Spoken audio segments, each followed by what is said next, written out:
Olá, eu sou Renata Santos e hoje começo uma série de 4 vídeos baseados num livro que traz 4 grandes dicas para que você tenha uma vida mais plena. Esse livro foi escrito por um mexicano, o autor Dom Miguel Ruiz, e esse autor traz uma sabedoria ancestral mexicana do povo tolteca e traz essas 4 grandes dicas que são muito simples e quando você tem o conhecimento de programação neurolinguística, física quântica, faz mais sentido ainda. Mas são muito simples, vocês vão ver. Hoje eu vou falar da primeira grande dica que ele traz. O livro eu li em espanhol, ele chama Los Cuatro Acuerdos, mas eu pesquisei que em português chama Os 4 Compromissos. E aqui em Portugal ele chama As 4 Verdades. Eu vou depois colocar na descrição aqui do vídeo o link para se você quiser comprar, conhecer mais desse livro. Ele virou um best-seller no mundo, pode ser que você já conheça, realmente ficou bastante conhecido. É um livro simples, fácil de ler, muito rápido, gostoso, não é nada complexo. E hoje eu vou então trazer a primeira grande dica que ele traz, que é: seja impecável com as suas palavras.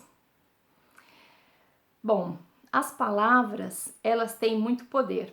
Nossas palavras são carregadas de energia, elas trazem toda a nossa intenção, tudo que está dentro de nós é expresso através dessas palavras, né? E por isso a gente tem que tomar muito cuidado. Por quê? Essas palavras vão influenciar os nossos comportamentos e os nossos resultados.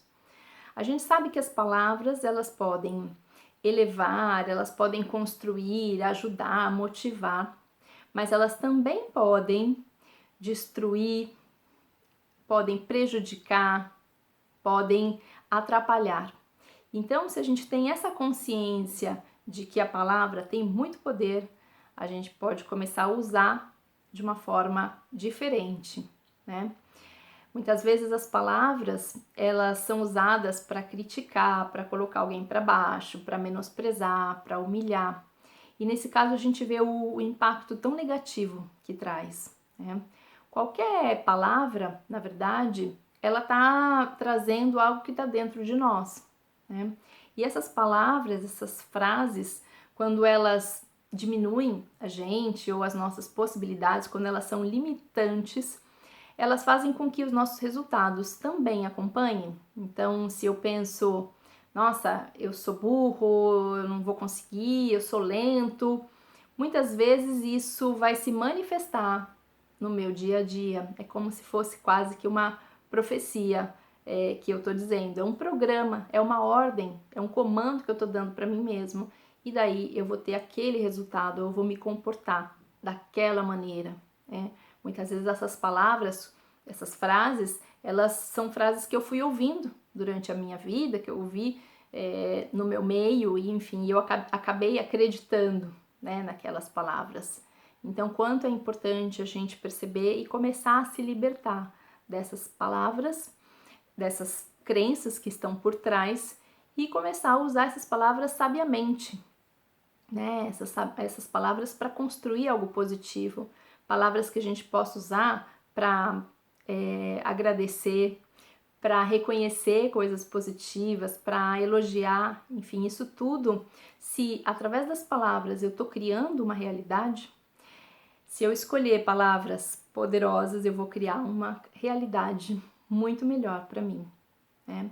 Vários estudos já foram feitos nisso, por exemplo, o estudo do Masaru Emoto, um japonês que fotografou as moléculas da água quando elas eram submetidas a alguns sons, algumas imagens, mas também a palavras, né? Palavras positivas, vamos dizer entre aspas, como amor, gratidão, amizade. E quando ele fazia a fotografia dessas moléculas, a água, as moléculas, elas formavam mandalas bonitas, desenhos harmoniosos. E quando a água era exposta a palavras, vamos dizer, negativas, como raiva, ódio, guerra, essas moléculas, elas formavam um desenho mais disforme, menos nítido, feio, né? desarmonioso. Então, ali começou uma prova, né, dentro da física quântica também, de como que isso vai passar para o nível da molécula, né? Ou seja, a interferência de uma palavra, porque a palavra ela é dotada de uma energia, de uma vibração, e isso vai influenciar o meio no qual essa palavra está inserida. Outros estudos, a gente sabe também, por exemplo, com as plantas, que se você pegar duas plantinhas e uma você disser palavras positivas, colocar uma música bonita, enfim, usar essa palavra com sabedoria, essa planta vai crescer, ela vai ficar mais bonita e ao mesmo tempo, se você pegar outra planta e falar coisas negativas, xingar a planta, a gente sabe que o desenvolvimento dela fica mais limitado, né? Então, a planta, por exemplo, ela não tem cérebro, ela não entende aquela palavra. Se eu tô falando para ela feia, burra, ela não entende.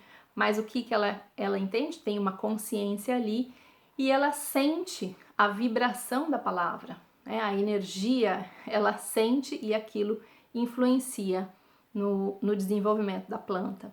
Então, se as palavras interferem na molécula da água, no desenvolvimento de uma planta, elas também influenciam em nós, seres humanos, né? Em tudo que tem vida. E a grande lição, então, que o livro traz nessa frase é que vamos ser impecáveis com a palavra. O livro, quando eu li, também eu lembro que eu gostei muito da explicação de impecável. Impecável é não pecar. O que seria pecar com as palavras? É usá-las contra nós mesmos. Ou seja, se eu me critico, se eu estou me julgando, se eu estou me condenando, se eu estou me desmerecendo, isso é pecar com a palavra. Eu não estou usando a palavra ao meu favor. Então vamos ser hoje, no dia de hoje, na nossa vida, buscar ser impecáveis com a palavra, escolhê-la com sabedoria. E se eu quero propagar o bem, o bem-estar, o equilíbrio, que as minhas palavras também venham desse espaço interno de bem-estar, de equilíbrio positivo.